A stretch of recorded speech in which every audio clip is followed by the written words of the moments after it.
Magluluto na nga tayo ng Spanish style bangos. Ibababad ko muna siya sa tubig with asin for 30 minutes. While naghihintay ng 30 minutes, gagayatin ko muna yung carrot. Isang carrot lang pala yung nilagay ko dito kasi konti lang naman. Ayan. Hindi ko na siya lalagyan ng style kasi sayang din yung matatanggal. Tapos hihiwain ko na din tong bawang. Ayan, ginaya ko lang yung mga expert na maghihiwa ng bawang kaso hindi pa pala ako expert. Ayan, so epic fail.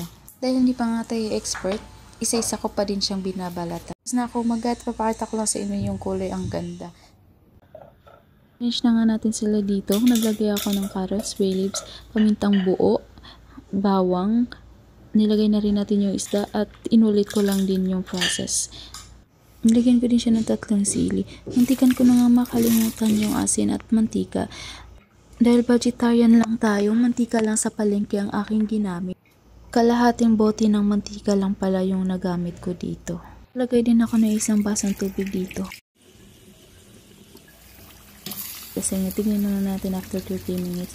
Wow, ayan, excited na ako matikman. After 1 hour and a half, ayan na ang resulta.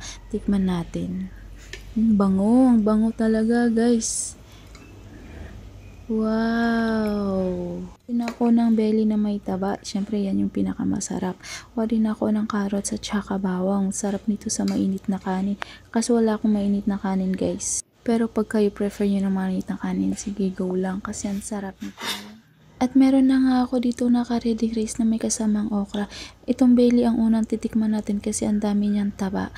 Kumuha na rin ako dito ng carrots at saka bawang. Ando na rin ng oil para mas masarap. Ayan, itong taba ang kukunin natin. Ayan, bakit ganito na yung boses ko? Ayan guys, wait lang, titikman natin. Mainit pa, kaya iniipan ko muna. Ito ang resulta. Sarap. Ang sarap talaga guys. Hindi ko alam kung bakit ganito na rin yung boses ko. Kaya magluto na rin kayo ng style Spanish bangos. Bye-bye!